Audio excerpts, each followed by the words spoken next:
Welcome to this edition of the Kids Ministry Collective podcast, where we talk about topics and resources that help you lead more to reach more. So sit back, relax, and enjoy this edition of the Kids Ministry Collective podcast.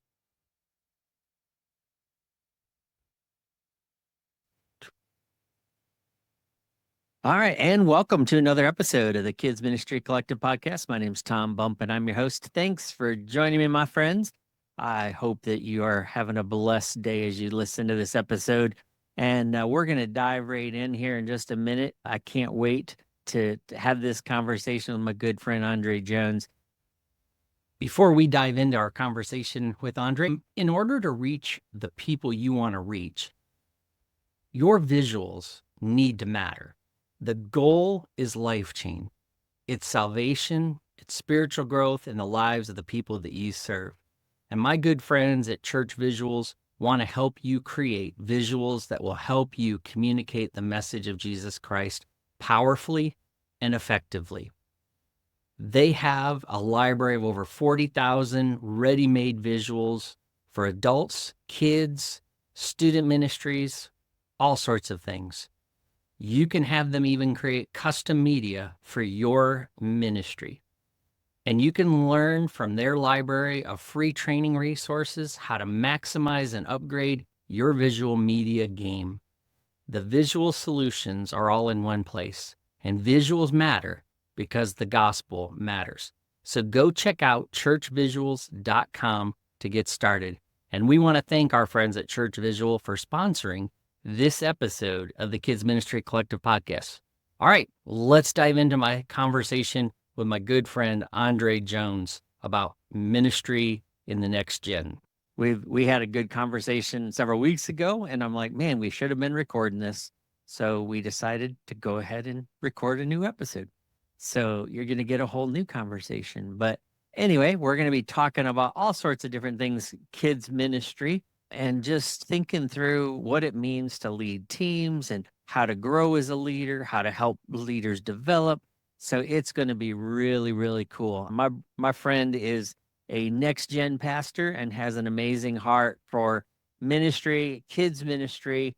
And like I said, we talked all sorts of stuff, and I'm sure you're going to enjoy this conversation and find some good stuff in there, because I just kept saying, oh, that's good. Oh, that's good. Kept taking notes. Had to have him send me some stuff because he has some good information I wanted. So this is going to be a good conversation. So Andrae, welcome to the Kid Ministry Collective podcast, man. Tom, what's going on, my friend? Appreciate you having me back Yes. to have another conversation. So this is good. This is really good. Yeah. So tell people where you are and what church you're at. And I mean, I already said you're kind of next gen, but just give us a rundown of who you are.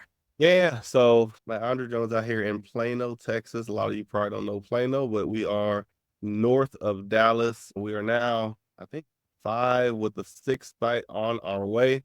And so next gen pastor with the emphasis probably more so on the kids ministry side, supporting our students and supporting our young adult ministry.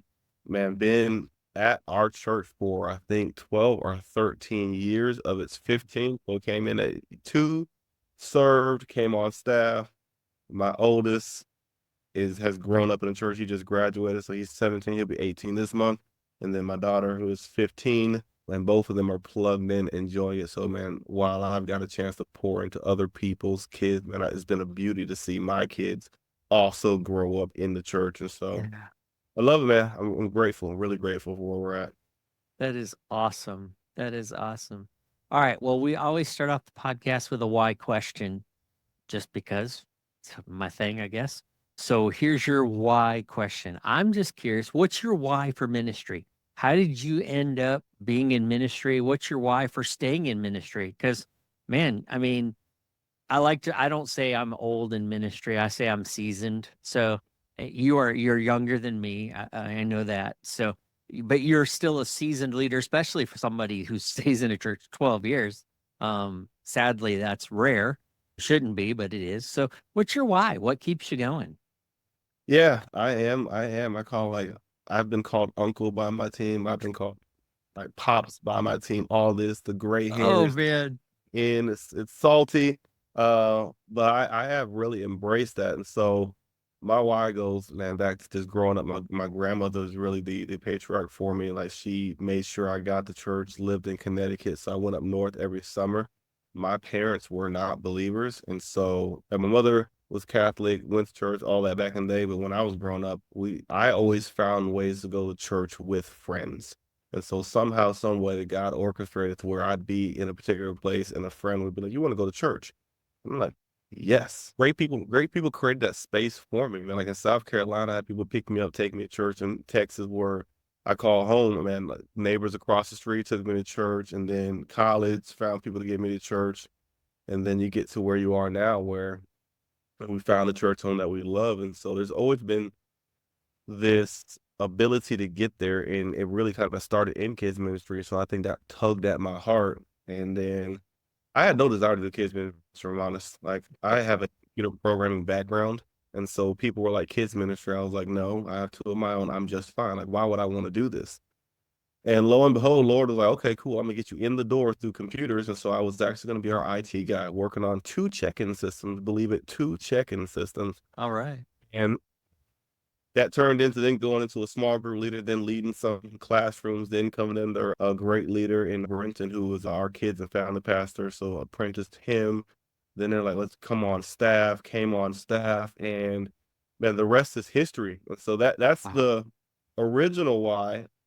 The why of ministry now is still the same, but I think I just, when we talk, there's some unsettling data in regards to like Gen Alpha being a little more engaged in the Bible, a little more engaged in Mhm. more engaged in the church, but then seeing that there's a drop off, which I think we've known at that 12, 13 phase. And so as I looked at the data, I'm sitting there with a bunch of the children's pastors, and I just was very unsettled with it, because I'm like, we can celebrate where we currently are, but then Yeah. what are we doing to help the next step? What are we doing to help middle school? What are we doing to help high school and help families so that we don't have that drop off Right. and potentially continue to lose a generation because we're not intentional with it. So that's burdened me. That's where my hunger lied in the last 6 months. And so been running after that. Man, that is such a good, powerful story.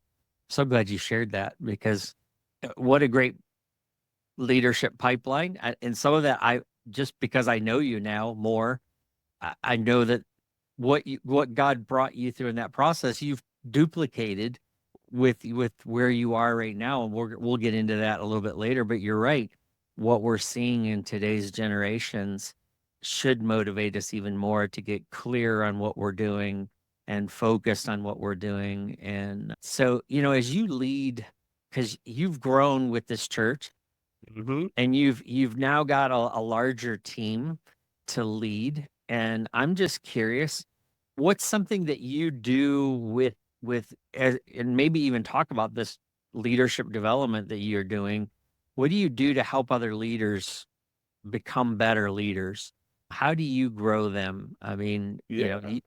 because I think it's a good thing for leaders to hear, regardless of what size church they're in, to be Right. thinking through, what am I doing intentionally to raise up the next generation of leaders? Right. Right. Um, man, I'm in the process of reading a book right now called Indistractable. And I've lived off this diagram. I don't remember what chapter it is, but the idea is your relationships, and then your work. And so before we even get a chance to lead other people, it first starts with us. And so I'll Mhm. be honest, man, there was a season I'd probably say of unhealthiness for me in regards to and being confident in my leadership, being confident in where we were going, having the energy. A lot of people focus on their time, and I think Newhoff talked about it one time, and a couple other people, is like your energy is so important, and how you use it and whether or not you even have it really matters. And so I spent a lot of time I mean, I'll be honest, I did counseling, I did therapy, I did all these things, and then mentors who poured into me, and then it really started to build that you side of it. Okay, I'm healthy, I'm taking care of myself, I'm energized, I'm excited. And as leaders who are hearing this, you know, it, we say we have a saying, speed of the leader, speed of the team. And if you're not out in the front, if you're not Yes. excited, if you're not energized, if you're not taking care of yourself, then how can we expect our team to do that? Yeah. And so there was so much work in me. And I think as leaders, we can see that as selfish. Like, I don't have time to take care of me. You don't have time to not take care of you. Oh, preach. If you don't, I mean, it's just a disaster waiting to happen. And so Yep. I did that. I spent that time with myself, got better, got people to pour into me, and then it turned into my team. And so when I first tried to lead the team, I was like, here's what we're going to do. We're going, we're going, we're going, we're going, we're going. And I had to learn this idea of there's three areas: there's captain, coach, and collaborator. And so I had to kind of share that with my team. Like, hey, there's captain mode where I'm coming in and I need to drive this ship. There's collaborator where I create space where we come together and we build these things. Because if I'm the only one that's building, then my team just feels like followers rather than leaders. And so Yeah. it helps. I think it helps them train and says, hey, let's come together. And there's coaching moments where I intentionally set some one-on-ones. We're a big walking church. I don't know, it really stemmed from our pastor. And so at any random time, you'll just see members of our staff walking around our church. And so it gets us moving, it gets us going, but then it's really a coaching conversation. Hey, this went well. How are you doing? How are you doing? Really, Awesome. I didn't like this. And so navigating through those three has been super, super helpful. But then once again, Tom, like it still wasn't enough. And so I had to make it clear for my team on how they could win the week. I knew what I needed to do to win the week, but they didn't. I don't think they knew it. They Yeah. just Yeah. sat down, they drew it on the whiteboard, and we came up with a winning the week, and that stays on everybody's desk. So no matter where you work at, you have this with you. One girl I just saw that she has it as her screensaver. I said, "You're so brilliant. Why did I There not you get go. Yeah. Why? but it makes it clear, you know. So it says, what do Yes. I win the week? And so it goes through Monday, Tuesday, Wednesday, Thursday, Fridays are off day. And so it's like Monday is direction, Tuesday it's creative, Wednesday is shepherd, Thursday is personal development. We talk about who we're Ooh, going to that's talk. good. And at the end of the day, at the end of the week, now everybody answers 9 questions. Whether it you and I having a conversation, you can answer these 9 questions and discern whether or not you were on track. And so there's a reach and rescue. Who did you call? There's an environment. Is your environment good? There's a procedures. What new came out of the weekend that we need to fix? There's learning and growing. Did you spend time actively learning and growing, whether it's a podcast, a book, reading, whatever? Did you dream? Lord, what can this Ooh. be? Is it, why did this happen? Did you one, were you attentive in your meetings? And then two, did you have meetings? So I always tell our team, I said, be present in meetings that you attend and prepared for meetings that you lead. And so if they're not doing that, why would anybody want to follow you if you can't be present? Yeah. Outreach, we go invite people to church. And so the question, did you invite people to church this week? The weekend prep, is that already, like, is the weekend prepared? And then was your cup filled? Like, did you spend intentional time in worship, in the service? And that Yeah. could be you taking some time. And so what that has now become is our culture. That becomes like R9, and the whole team is aware of it. So I don't have to fight, and they don't have to fight me, because at the end of the day, we know the direction we're going. We know what our weeks Yes. look like. And it's created to where they get a chance to choose when they win the week. We have set meetings. Whatever you want to do, you do it. I'm not micromanaging you, but there is the expectation for all of us to ensure that this is done. Ooh, man. Those are good. I have a feeling people are going to play that back and write down those 9 questions. And because that, man, I'm serious. That is such a clarifier and a unifier Hmm. to know. And it's a, I mean, honestly, I took a breath like, whew, man, that it is freeing. I see what you're saying, that you don't Yeah. have to micromanage people when they all know and you're all pulling together in that kind of cohesiveness with that kind of clarity, man, that and then it's challenging them, because one of the things that I've seen is a lot of leaders are on cruise control. A lot of leaders are doing the same things the same way. But I feel like, and just from following you on social media, I know you're not doing the same thing. You're asking these same questions, but that's probably the only same thing you got going, because I'm seeing you doing things constantly with your teams right. and growing. You're putting yourself in a space where God can lead you in your Sure. ministry to reach people, because you guys are all doing these kind of things, and you're caring for the whole, not just do the job. Yeah. I love that. Oh, I love that. I wish more churches would adopt that, because I mean, as much as I coach people on burnout and hurt and all those kind of things, having that kind of focus. I mean, all of those, every one of those things, as somebody who does the coaching stuff, I look at that and go, man, that's so healthy. That's life giving for leaders. And there's a lot of leaders, whether they're brand new to ministry or whether they're seasoned. Because yeah, I got the salt and pepper going on this. Every time I go get a haircut, I'm like, ooh, that side, both of these Man. sides are getting a At least you lot can get, at more. least you can get haircuts. I can't even get like it's just tell them I'm aerodynamic. Yeah, So there you go. There you go. Yeah. See, it's fast. I'm the only one of three sons that has hair. My brothers are not blessed like I am. So Oh man, anyway, they're aerodynamic. we better not go there. No, but Tom, you're right though, and we were on cruise control, if I'm honest.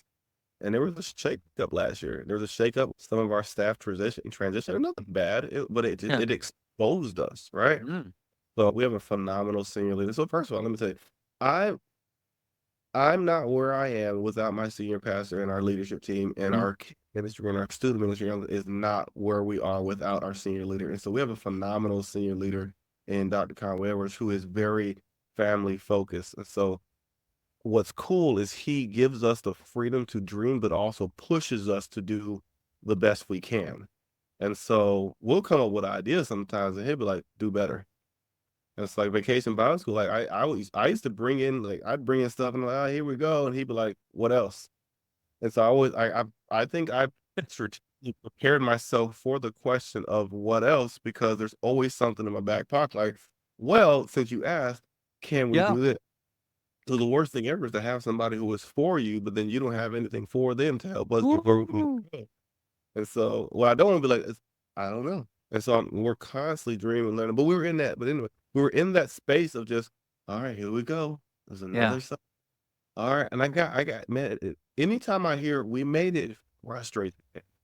Because when I hear we made it, I'm like, what if God wanted to send us more, but He didn't because He knew we weren't capable of handling it? Right. We're not I ready for it. don't like the what ifs, and so that shakeup, while it was uncomfortable, was so good.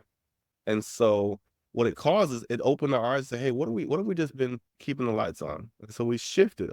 Our elementary experience got better. We hired some people. Our preschool experience got better. We started to dream again. We started to get excited again, all because it took a shakeup to say, hey, what are we really doing here? And so I think for everybody, it doesn't have to be losing a staff member. It doesn't have to be Right. the campus or whatever. Like intentionally create those shakeups where you just look at something and you say, hey, is this the best it can be?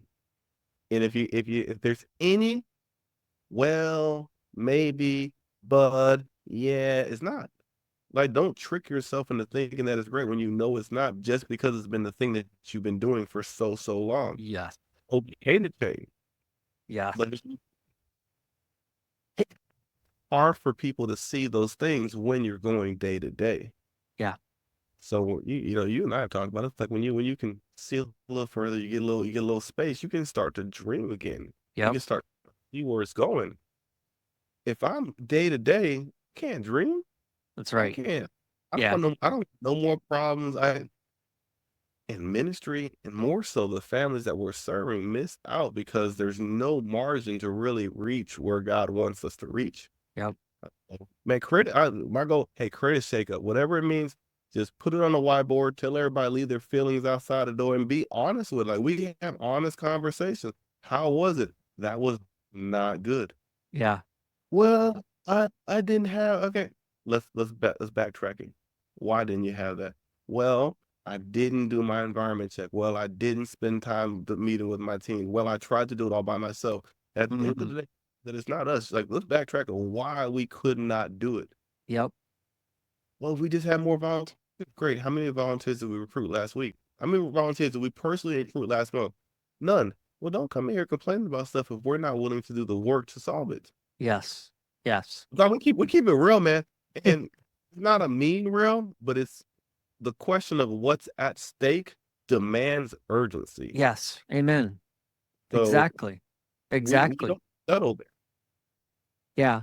And and we had this conversation before, so might as well bring it back up a little bit again, is just we talked about how, during the pandemic, we saw such innovation, such creativity, such newness we were, I mean, I saw so much in the church and especially Right. in the children's ministry community, the creativity and the innovation and the fresh ways of storytelling and doing ministry. And then as soon as somebody just says, well, the pandemic's done, we all rushed back to what we were doing before. Right. And I'm like, oh man, you know, I felt like in my heart that the pandemic was in a lot of ways a shakeup of the church because we saw some people not come back. Right. We saw others shift churches because they got to Mhm. shop online and go find a different Absolutely. place to go worship. And then we saw, we saw the shakeup of we had to get out of our comfort zone. We didn't have a choice Yeah. to start going, okay, how do we do this? What can we do? Not what can't we do? We knew what we couldn't do. So what can we do with what we Right. have? And we just, and then like I said, we all just rushed back. And I'm like, sometimes I feel like we've disappointed the father because we rushed back to old when he said, hey, I want to give you something new. I want to show you something new.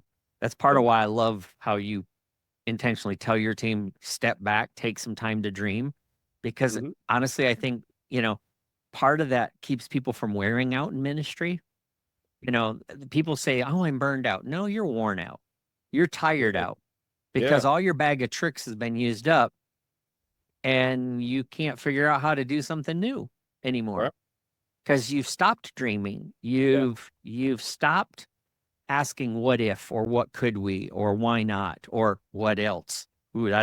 I mean, and then we complain because we don't have a pastor sometimes like you do of, I know some that don't have pastors that ask the what else or, Right.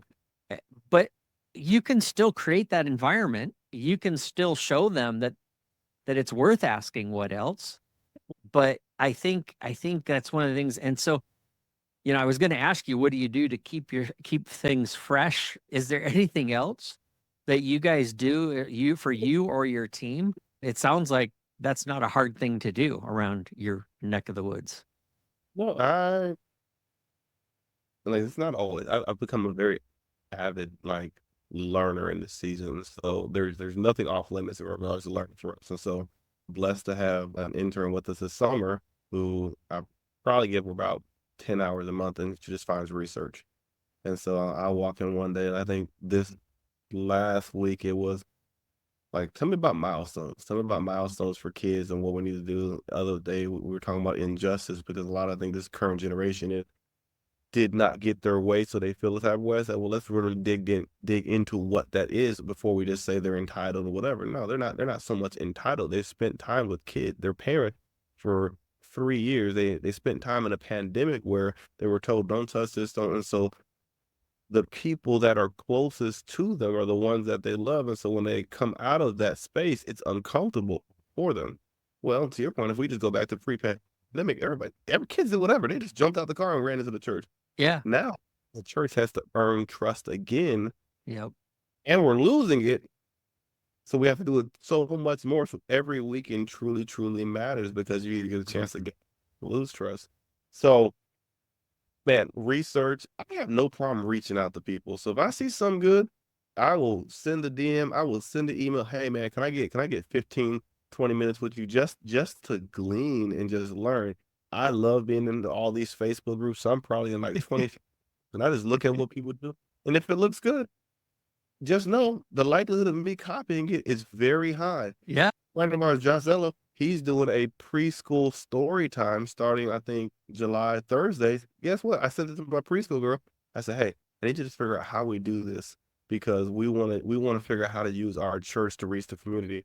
I'm Yeah. not brilliant. Josh is. So I'm like, Oh man, he is.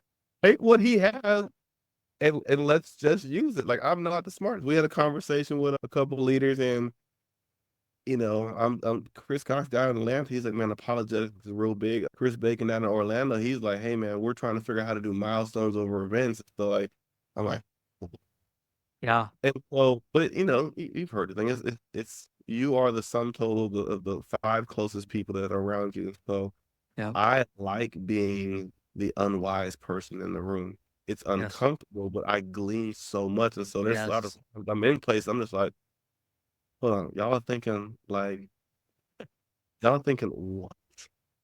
Oh, I You know, know. the One Hope team and just all their Gen Alpha data and those leaders. I'm like, Yeah. and so get uncomfortable, learn, grow, study wherever you go. I love Look that. for those places. Like we went to Disney, and I'm like, yo, like Disney makes this and they do this, and how do we incorporate this?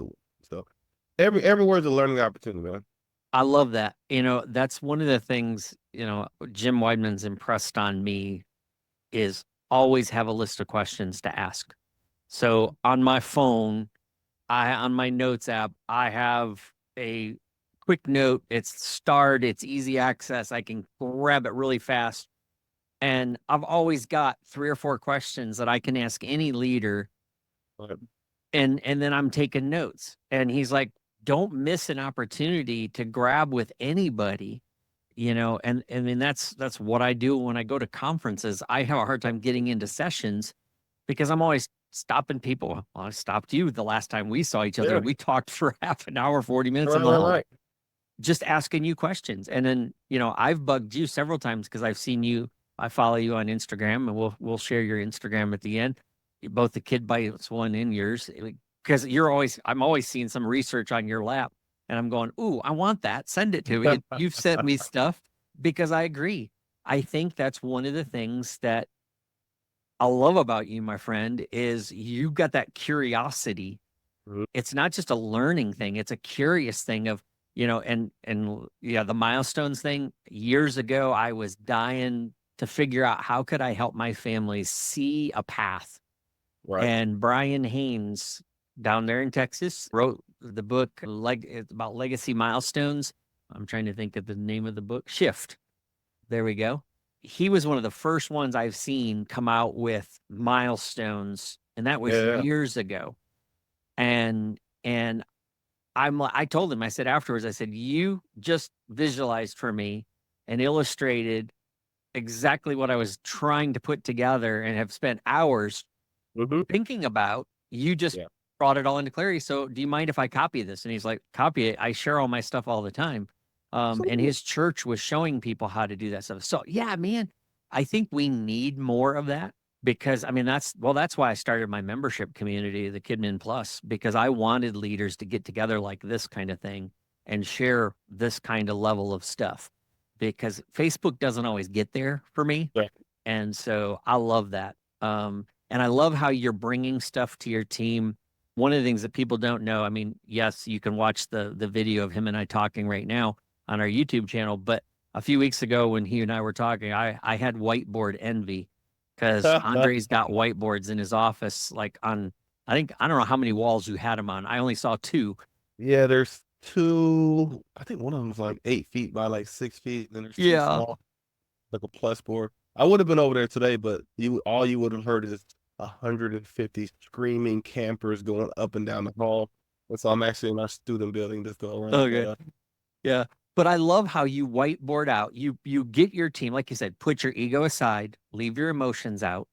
This is not personal, but we want God to have the very best. Yeah. And I love that because I think that's how you keep things fresh too. You're always asking God, how do I make this? How do I keep putting new wine in new wineskins, not the old wineskin? I love it. I love it. Celebrate what your people do. Oh, yeah. And so I think there was a season where my team was feeling, they was like, man, all you say is no. And I had to tell them this in the beginning. I had to tell them this, hey, like my role is really to equip it and also to maintain the culture. And so without bringing people along for the journey they were trying to do here, I was expecting here, and it wasn't aligning. And then I'm hurting feelings because they're like, I put all these hours into it, and I'm like, but it's not good. And we had to have those hard conversations, but then what happened is when you create that margin, we have the conversation. Hey, what do we think? I said, y'all ask questions. I said, don't leave here without having the clarity that you need. Hey, what do you want to look like? I don't really know. And so then there was a space to give it back to the. All I want to know is I want it to be on the screen, beautiful, everybody love it, and then just check in with me before you get all the way down the road. There you go. so helpful. And our team has great things. So like, we did a habit tracker in June to start the summer. That was all my elementary girl, and it's phenomenal. And I'm just like, girl, I had to celebrate it. I told our pastor, hey man, do you see this? So I want to celebrate them so that they know that they're doing well.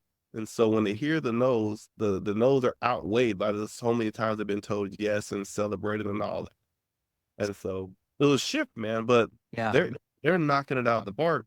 But I'm pushing them, saying, come on, what is it?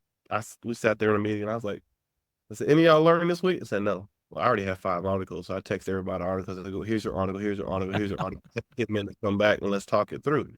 Well, from that, we're now working on a system or a resource that will be unlocking creativity in your preschool ministry, or really, yeah, unlocking creativity in your preschool ministry. We saw that preschoolers are creative. They want to solve problems.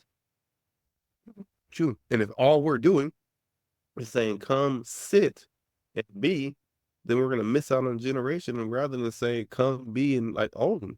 And so, but that's Yeah. what conversations came. And so now, boom, here's a resource.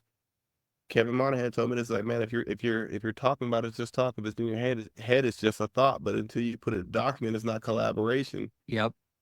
So those whiteboards turn into systems. I have a phenomenal operations girl. She cannot stand me someday. She's like, will you stop thinking? But she makes it look nice. I'm not a great Canva or designer at all. Yeah. Like she But does that's all all right. That's using your team. That's using your gifts. You know your lane. And I absolutely. think No, I still that's can't. your team needs that, but then you're also using other people's gifts. I think that's the beauty of the body of Christ Yeah. is that, and I think that's where more churches need to do better staffing wise is not just staffing positionally, but really by gifts. And, that's really been impressed on me again lately in some of the conversations I've had with other leaders and other people who are ministry coaches is just how few teams are built with gifts. It's more by interest. Well, you're interested in preschool, so you should be a preschooler. You're a Bible storyteller, so you be the story. And it's not always the gifting. It's just and so I find that interesting. Can I Uh, play with more of that?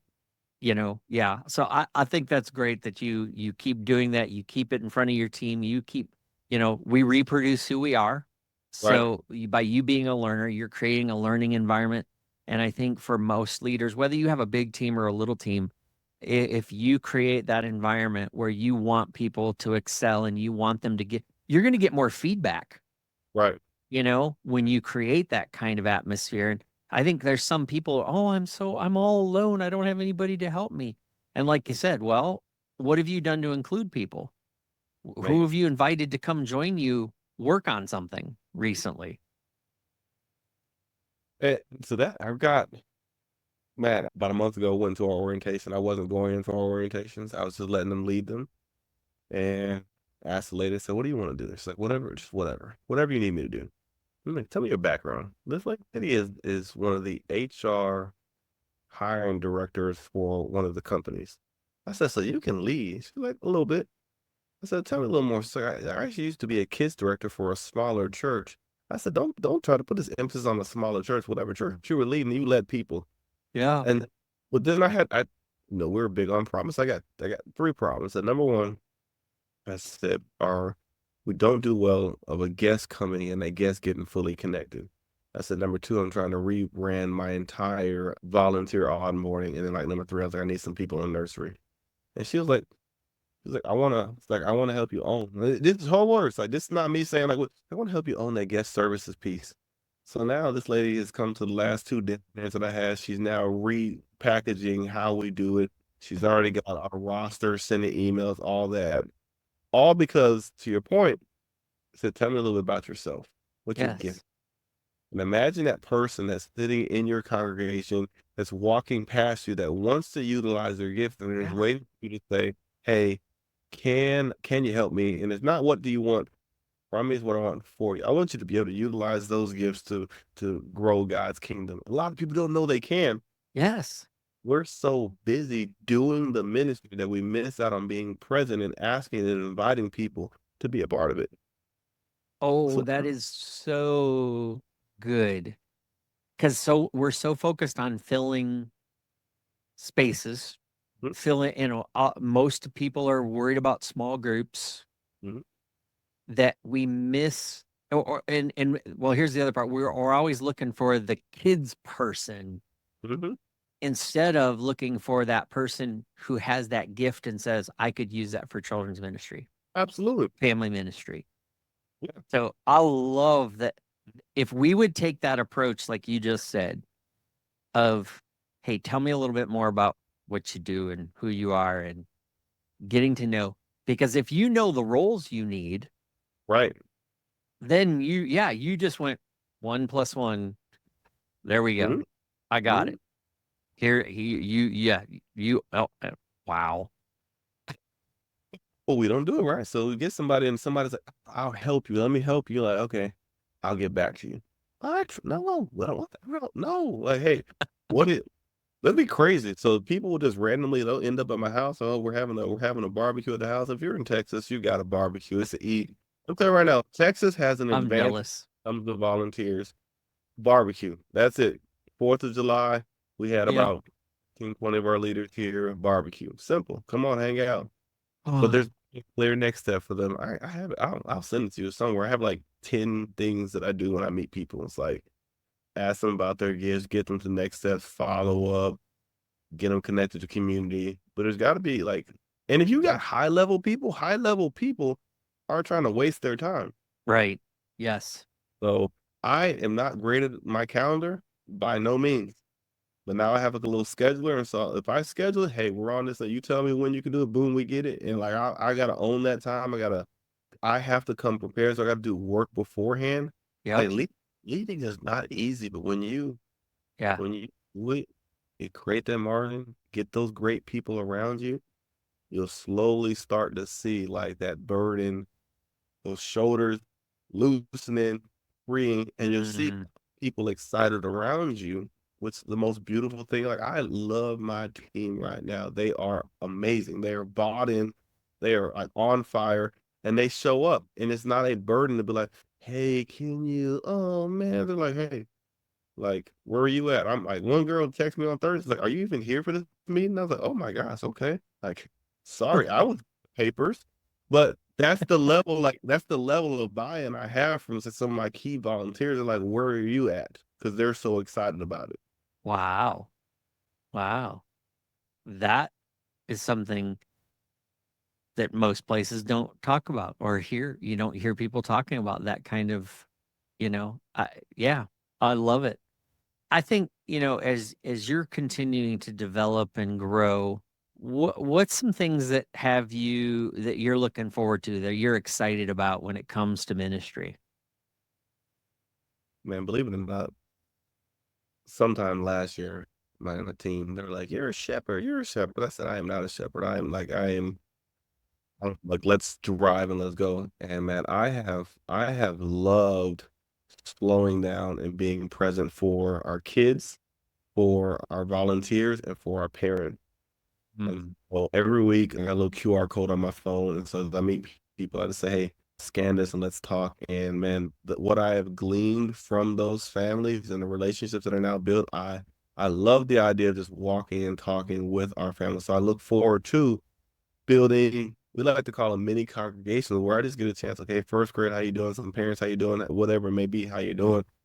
I'm really enjoying that. mm, Really excited about we're bringing back our phase events, and so that's where we have an event for just kindergarten, just first and second grade, yeah. just third and fourth grade, fifth and sixth, and so on. So it takes the larger congregation, brings it down to a smaller and a safe place where kids can invite their friends. But the strategic part is we'll always have one feedback on the form when we do a registration. Hey, what are you concerned about? What are you dreaming about? Blah, blah, blah. And then there'll be some type of resource or discussion guide given to the parents so that the conversation keeps going. So excited about bringing those. And lastly, man, I'm going to be ruthless about creating one of the best preschool experiences for our church. If they're saying that 66% of Gen Alpha has a tablet before the age of 5, and that, I think it was like 20 something, 20, 30 something million Gen Alpha kids already have a phone or are already on the internet or something crazy Yeah. like that. Yeah. then we can't just look at preschool as like a holding ground, but you really have to now start equipping them and preparing those kids to understand the gospel, but then also partner with the parents because stuff is getting exposed to them at a younger age. And so Yes. preschool is where I'm going to probably live for this next 6 months and just what do we do? What do we shift?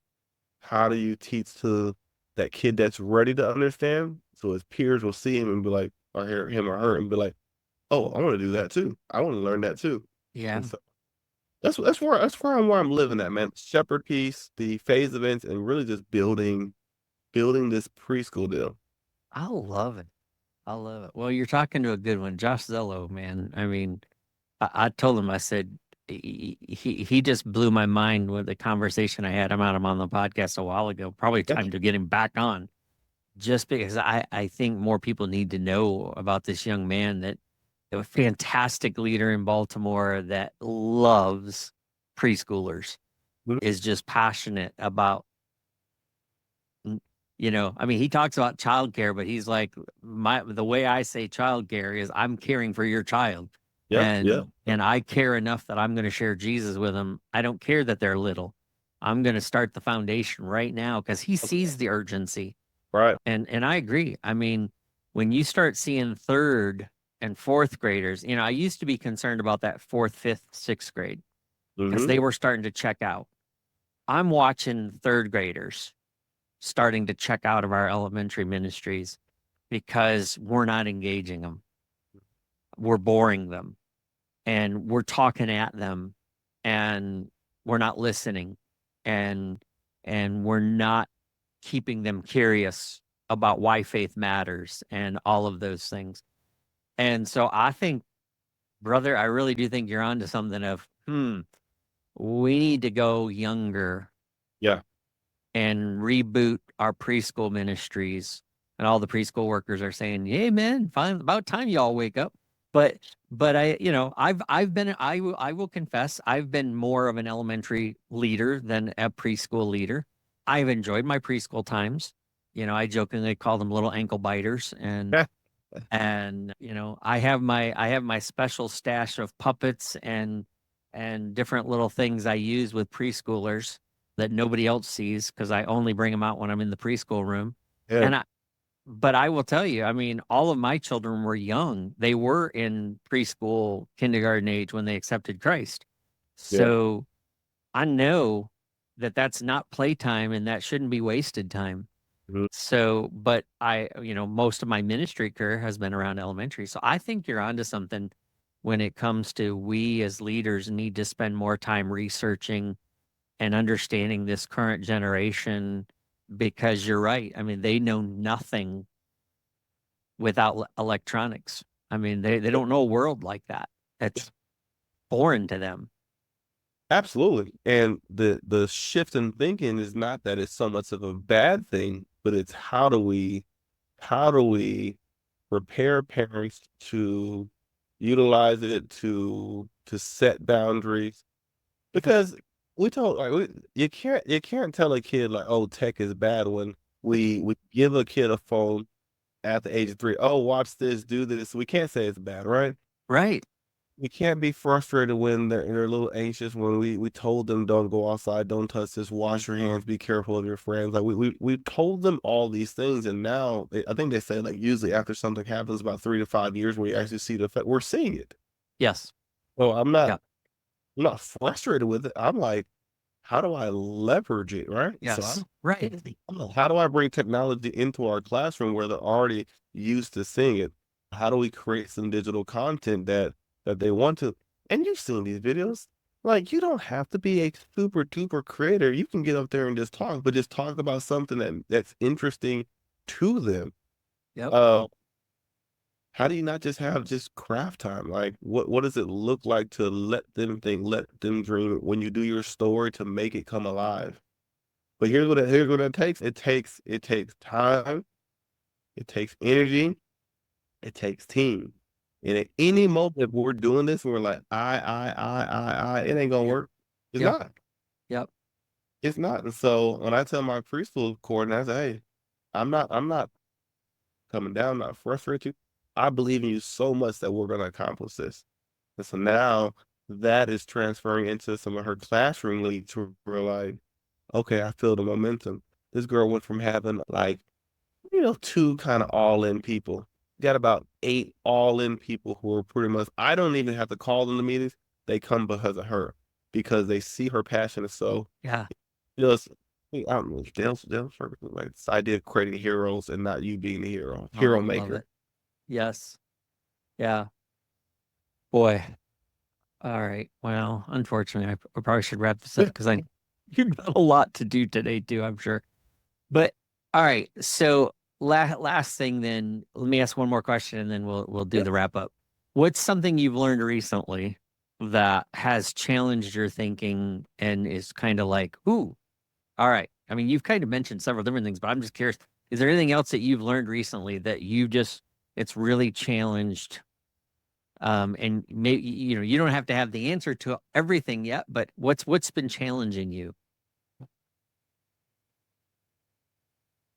What's man, I don't even know.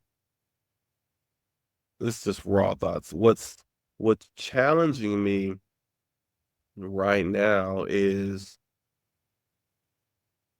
really the idea of trustworthiness in the church. Mm, And so I don't know, my heart is burdened. I feel heavy for it, and just like wanting the church to be a place where people want to come and learn more, but and also to be accepted, but to be loved and to grow in their faith. yeah. And I don't know for a lot of our kids and our parents where we rank on the level of, oh, I would go to the church. Mm, right. Or like, oh, if I needed help with this, well, let me go to Google, let me go to this, let me go to this. Oh, I guess we can go to the church. And not even like the actual physical campus of the church, but just like the Right. body of the church. Right. And that's Wow, that's good. that's what's got me right now. Just what does that look like? How do we do it? How do we process it? So that's where I'm struggling and trying to figure out. But then I think there's a quote I shared with our counselors the other day from Warren Worsby, and it was just the idea that, and it says, when your service is the most difficult, God may be doing His deepest work in your life, so don't run away. And so that stuck because Mm, ministry has been hard this last season. yep. Life has been hard this last season, Yep. uh, and we chose not to run from it. And so, like, I think that would be my encouragement. Like this going into this season and this next season, it's not going to be easy. Yeah. It's not with everything that the world is throwing at us and everything that Yep. we've heard. So it's not going to be easy, but maybe that's where God wants to do His biggest work through the church, and whatever the shakeup may look like, whatever your life may look like, maybe that's where starting. And so Oh, don't run from it, because then we settle for ease. yeah. Call us to ease, right? He called us to follow Him in the hardships, in the hard time, in the quietness, in the lack, but He provides it all. And so I think just leaning into that has been like a beautiful thing. Ooh, that's good stuff. Well, that was a great way to end this one. All right. So how can people follow you? I'm going to put some links in the show notes of some of your social stuff, but where can people follow and learn more or connect with you? Yeah, I probably live and breathe on Instagram right now. So Instagram, Facebook is kind of where I'm really at. Man, and you know me, Tom. Like I'm always down to connect. So if it's a question, see something, how do you know somebody who does that? Because I'll quickly let you know that I don't know it all, but I know somebody who might know it all. And so I've got a pretty good network of people where I just like, hey, oh, can you talk to them? And so Instagram's kind of where I'm at. Dre Jones. Kidman Bites is my little fun spinoff where I'm trying to have some fun there and really kind of resource some people. So those kind of awesome. But that's where I'm at. And man, the same way you've been a friend to me and just opened Zooms and calls and all that, the same thing I want to be able to do for people, because I still to this day will randomly tell our team, like, your question to me, like, hey, what does your best look like? And so I'm not there. So they tell me what your best looks like. And they're like, I'm like, I wish I was smart enough to think of this, but I got it from my friend Thomas, so I'm just gonna give him the credit. Just tell me you help me, I want to help other people. Yeah, well, that's my passion is to be a connector and facilitator too.